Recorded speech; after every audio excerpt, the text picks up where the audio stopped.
நியூஸ்ஜே நேயர்களுக்கு வணக்கம். சொல்லிடு நிகழ்ச்சியில் உங்களை சந்திப்பதில் மகிழ்ச்சி. இன்றைய நிகழ்ச்சிக்கு சிறப்பு விருந்தினராக கல்வியாளர் ஆஷா ராணி அவர்கள் வந்திருக்கிறார். வணக்கம் மேம். வணக்கம் மேம். இன்னைக்கு பார்த்தீங்க அப்படின்னா தேர்தல் நேரங்கள் பரபரப்பாக போய்கிட்டு இருக்குது. எல்லா இடத்துலையும் சீட்டுகள் கூட்டணிகள்லாம் பிரிஞ்சிட்டு இருக்கிறாங்க. இதுக்கிடையில் நம்ம பள்ளிக்கல்வித்துறை அமைச்சர் அன்பில் மகேஷ் பார்த்தீங்க அப்படின்னா ஒரு அறிவிப்பு ஒன்று விட்டுருந்துருக்காரு. புதுமை பெண் திட்டத்தில் நாங்கள் பெருசாக சாதிச்சிட்டோம், அதுக்கு மத்திய அரசே ஒரு தரவு கொடுத்துருக்குறாங்க அப்படின்ட்டு இருக்கிறாங்க. அதை பற்றி மக்களுக்கு கொஞ்சம் தெளிவாக சொல்லிடுங்க. அதாவது பொய் அன்பில் அப்படின்னு வச்சுக்கலாம். அவர் முனைவர்னு ஒரு பட்டம், அதாவது பட்டம் படித்து வாங்கப்படாதது, பட்டம் வாங்கி முனைவர் பட்டம் பெற்றவர் நம் அமைச்சர். அவருக்கு ஒன்று புரிய மாட்டேங்குது. அவர் எஜுகேஷனில் இருக்கார். அதாவது +1 +2க்கு தான் இவ்வளோ பெண் விகிதம் அதிகரிச்சிருக்குன்னு சொல்லியிருக்காங்க, கல்லூரிக்கு சொல்லலை. கல்லூரிக்கு அதாவது +2 முடிச்சுட்டு கல்லூரிக்கு போகிறதா அவர் சொல்லலை. ஆனால் இவர் என்ன சொல்கிறார், +2 முடிச்சிட்ட மாதிரியும் கல்லூரிக்கு போயிட்ட மாதிரியும் கனவு உலகத்திலேயே அதனுடைய விளக்கங்கள் அளித்து வரார். இன்னொன்று என்னென்னா, இப்போ நம்ம விளம்பரம் படுத்துகிற மாதிரி அந்த புதுமை திட்டத்திற்கு புதுமை பெண் திட்டத்துக்கு இவர் ஒரு விளம்பரம் படுத்திட்டு வரார். அந்த வீடியோ பார்த்திங்கன்னா தெரியும். ஆரம்பத்தில் எண்டு வரைக்குமே ஒரு ப்ராடக்டை எப்படி அதை டெலிவரி பண்ணி அதை இம்ப்ளிமெண்ட் பண்ணுவோமோ அதே மாதிரி அந்த புதுமை திட்டத்தின் ஆரம்பத்திலேருந்து கடைசி வரைக்கும் அதை பற்றியே சொல்லியிருக்கார். அதனால் அவருக்கு ஹையர் எஜுகேஷனில் தான் சொன்னதை அது மேலே கல்லூரிக்கு போகிற படிப்பாக அவர் எடுத்திருக்கிறார். இன்னொன்று என்னென்னா, நம்ம நாடு உத்தரப்பிரதேசத்தை கம்பேர் பண்ணும்போது நம்ம தமிழ்நாடு சின்ன பரப்பளவை கொண்டது. உத்தரப்பிரதேசத்துலேயும் அந்த +1 +1 படிப்புக்கு பெண்கள் 2.5 வித்ரா பண்ணியிருக்காங்க, பார்த்துருக்கோம். ஆனால் இங்கே நம்மளுக்கு வித்ரா பண்ண விகிதம் 6.6. அப்போ அவங்களோட நம்ம மும்மடங்கு பரப்பளவில் சின்னது, ஆனால் வித்ரா பண்ண பெண்கள் விகிதம் அதிகமாக இருக்குது. உங்களுக்கு கொரோனா காலகட்டத்தில் 2018-19 6.3 விகிதம் இருந்தது. அப்போது கொரோனா காலகட்டம் 63% இருந்தது. அந்த 63% உங்களுக்கு அப்போ பார்த்துக்கோங்க, நம்ம மாஸ்க் போட்டிருந்தோம், வெளியில் வர முடியாத நிலைமை. இவ்வளோ இருக்கிறதுலையும் 63% விழுக்காடு இருந்தது. ஆனால் இப்போ பார்த்தோம்னா அதோட 7 வருஷம் எந்த கொரோனாவும் பாதிக்கப்படலை. 2 வருஷத்துக்கு கூட விடுங்க, இந்த 20-21 வரைக்கும் விட்டுருவோம். 21லேருந்து 25 வரைக்குமே ஆயிடுச்சுல. அந்த வருஷத்துக்குள்ள கூட அவ்வளோ ஹை கொடுக்கல, வெறும் 3 தான், 66 விழுக்காடுகள் தான். அதையும் நம்ம அமைச்சர் எப்படி சொல்லிட்டாருன்னா 76 விழுக்காடு, 13% ஏற்றி சொல்லிட்டார். பாவம் தெரியல போல இருக்குது. நம்ம வெறும், அதாவது 18-19, 24-25 வெறும் 3% மட்டும்தான் நம்ம அதிகமாகிருக்கும். தமிழ்நாடு வெறும் 3% மட்டும்தான் தமிழ்நாடு அதிகமாகிருக்கு. ஆனால் தலைவர் என்ன சொல்லிட்டாரு, அன்பில் தலைவர் மினிஸ்டர் 76ன்னு ஆக்கிட்டார். 13 10 உள்ளார போட்டு 13 ஆக்கிட்டார். 76% நம்ம அதிகமாயிட்டோம், புதுமை பெண் திட்டத்தினால வந்திருக்கு அப்படின்னு. நான் இவ்வளோ பேசுகிறேன், நீங்கள் இதுக்கு ஏன் ஆக்ஷன் எடுக்கலை? இந்த பள்ளித்துறைகளை நான் இப்போ பள்ளித்துறையிலையும் எந்த டீச்சர்ஸையும் நான் குறை சொல்ல மாட்டேன். இவங்க பொறுத்திருக்கிற நிகழ்ச்சி, இப்போ டிஜிட்டல் டிவி அங்கே இருக்குன்னா அதுக்கு இன்டர்நெட் கனெக்ஷன் கொடுத்துருக்காங்களா? Question mark. கழிப்பறைகள் நிறையா இருக்குது, அந்த கழிப்பறைக்கு துப்புரவு பண்ணுறவங்க எத்தனை பேர் இருக்காங்க? Question mark. ஆசிரியர்கள் நிறைய பேர் இருக்காங்க, போராட்டம் நடத்தாத ஆசிரியர்கள் எத்தனை பேர் இருக்காங்க? Question mark. அப்போது மாணவர் அங்கன்வாடிகளுக்கு மதிய உணவு போடுறாங்க, அங்கன்வாடி தொழிலாளர்கள் பணியாளர்கள் எத்தனை பேர் இருக்காங்க? ஒரு பெரிய கொஸ்டின் மார்க். அப்போ இவ்வளோ கொஸ்டின் மார்க்கெல்லாம் அவர் சரி பண்ணியிருந்தார்னா இன்றைக்கி எஜுகேஷன் சிஸ்டம் எங்கேயோ வந்திருக்குமே. அவர் எஜுகேஷன் சிஸ்டத்துலேயும் படிப்பு இங்கிலீஷ் மீடியம் தமிழ் மீடியம் ரெண்டுமே இருக்குது. நம்ம உள்ளே போய் அதுக்குரிய என்ன ஏதுன்னு ஒரு ஆய்வுகள் நடத்தியிருந்தாவே தெரியுமே. டீச்சருங்கள் சொல்லி கொடுக்குறாங்க இல்லைன்னு சொல்லலை, மாணவர்களுடைய உடையிலிருந்தும் அந்த மனநிலையிலிருந்தும் அவங்களை சீர்திருத்தவில்லை என்றால் அவர்களால் படிக்க முடியாது. அவங்களுடைய பொருளாதாரம் எக்கனாமிக்கல் லைஃப்பும் அவங்களுக்கு அப்படி இருக்குது, அவங்களுடைய கண்ணெதிர பார்க்குற அவங்களுடைய லைஃப்பும் அப்படி தான் இருக்குது. 13 வயசு 12 வயசு பையன் சிகரெட் பிடிக்கிறான் சார், கேட்க முடியலையே. ஸ்கூலுக்குள்ளே பிடிச்சா கேளுன்றான். வாட்டர் பாட்டிலை சரக்கை மிக்ஸ் பண்ணி எடுத்துகிட்டு வர பிள்ளைங்க இருக்குது. நம்ம அதுக்கிட்ட அடித்தா பார்க்க முடியும்? அவனுடைய கண்கள் நம்மளை பார்க்க, அவனுடைய போதை எங்கேயோ பார்க்குது. அப்போ இந்த நிலைமையில் இருக்க பையன் எப்படி கொண்டு வர முடியும்? அப்போ அவனுக்கு நல்ல ஒழுக்கங்களுக்கான பள்ளிகள் இருக்கணும். இல்லை, இப்போ மாணவிகளுடைய சேர்க்கை விதத்தை வந்து நீங்கள் இப்போ சொல்லிட்டு இருந்தீங்க. அப்போது கடந்த ஆட்சியில், அதாவது இப்போ 2018-19 எடுத்துக்கிட்டிங்கன்னா, கடந்த அதிமுக ஆட்சியில் வந்து பார்த்தீங்கன்னா 63% சொல்லியிருக்கீங்க. இப்போ இந்த குறைஞ்ச காலகட்டத்தில், ஐ மீன் இந்த 5 வருஷத்துக்குள்ள வெறும் 3% தான் ஏறி இருக்கு அப்படின்றீங்க மாணவிகளுடைய சேர்க்கை. அப்போனா இது வந்து ரொம்பவும் கம்மியான ஒரு சதவீதம். ஏன்னா நான் எதுக்கு மாணவர்களை பேசுகிறேன்னா, இந்த மாதிரி மாணவர்கள் இருக்கும் நிறைய, இது கோயேடு தான் இருக்குது அரசு பள்ளியில்.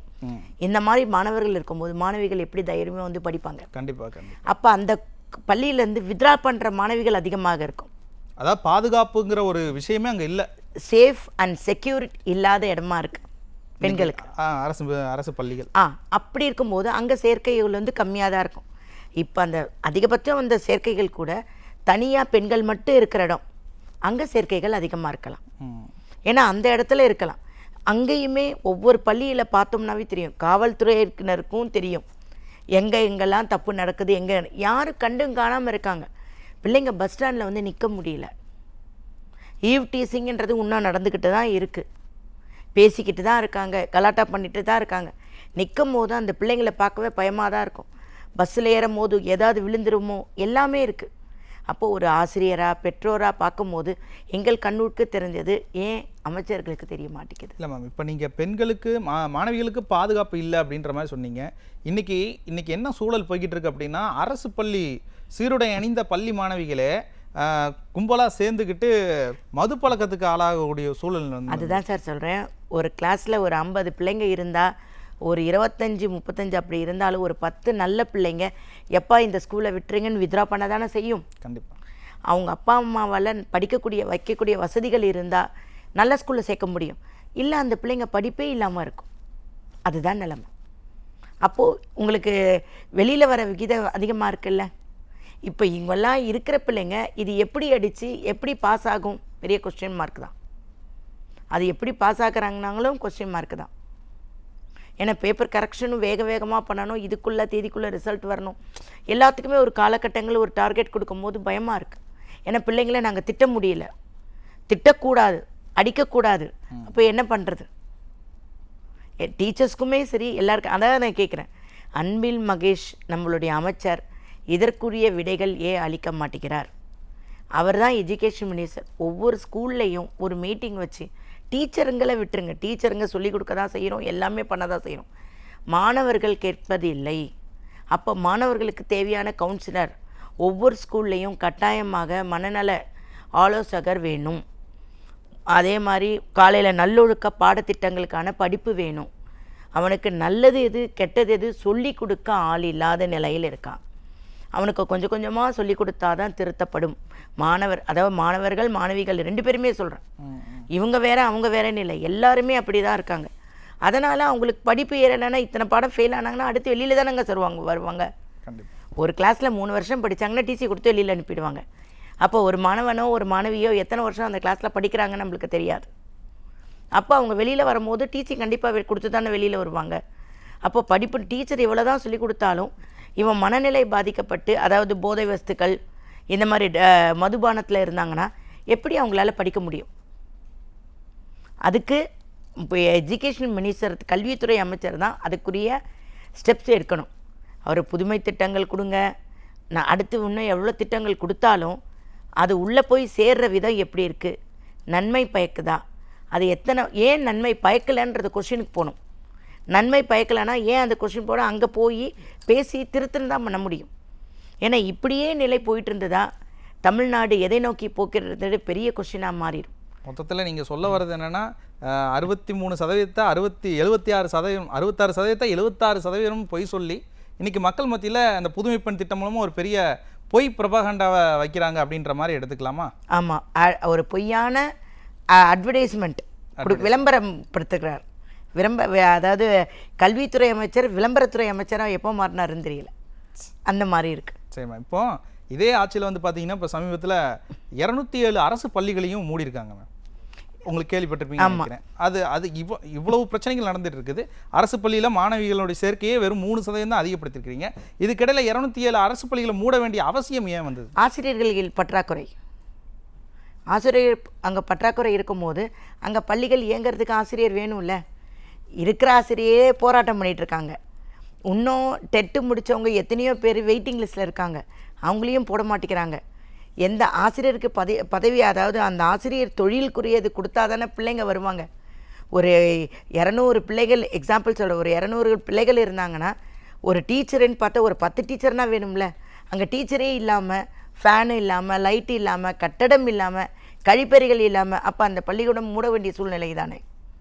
அப்போ அங்கே ஆட்கள் குறைவு, அது மாணவ மாணவியர் சேர்க்கை குறைவு, ஆசிரியர் குறைவுனால தான் மூடிப்படுறது.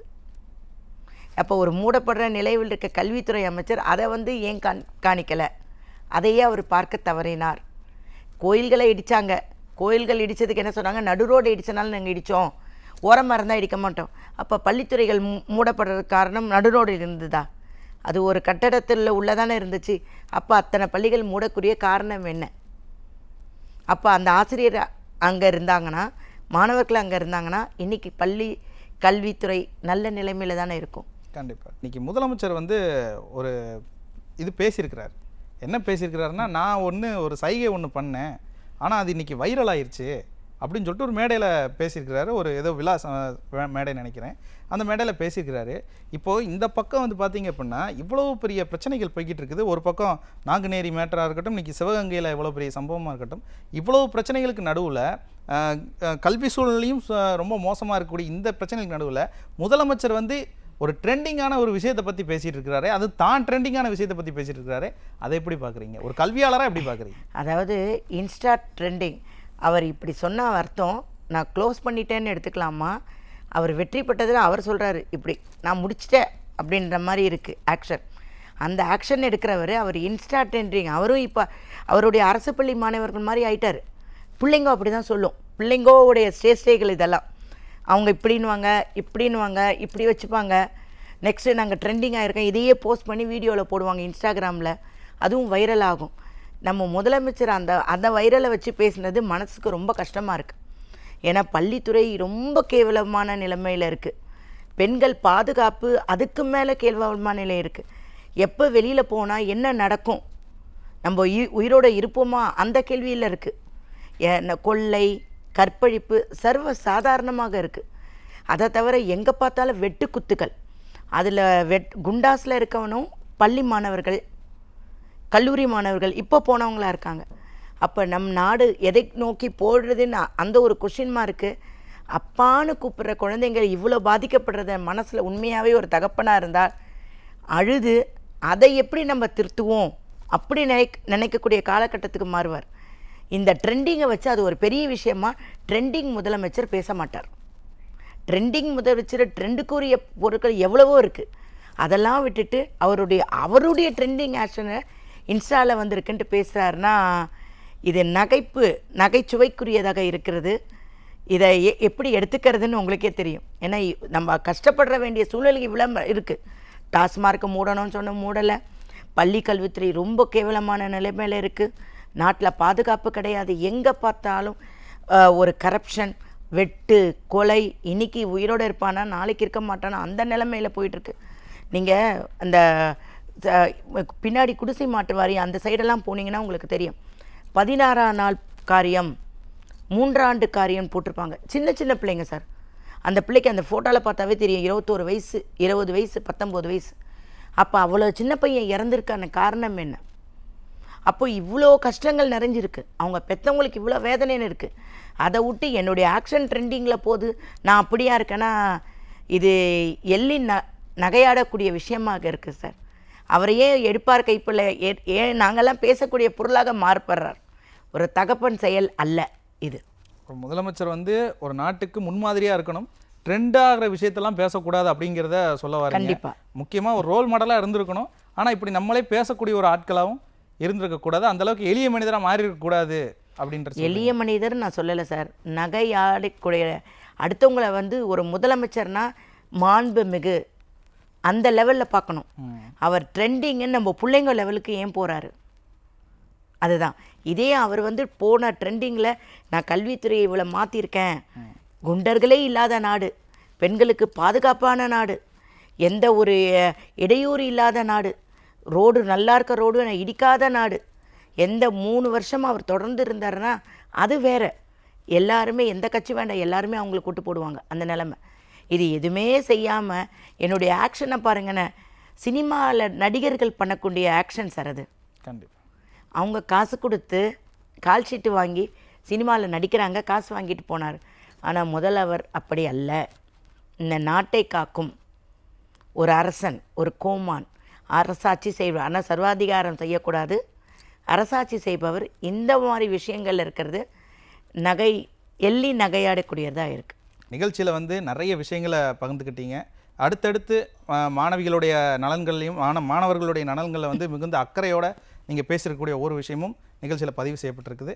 மிக்க நன்றி. நன்றி, வணக்கம். நேயர்களே, மீண்டும் ஒரு நிகழ்ச்சியில் சந்திப்போம். நன்றி, வணக்கம்.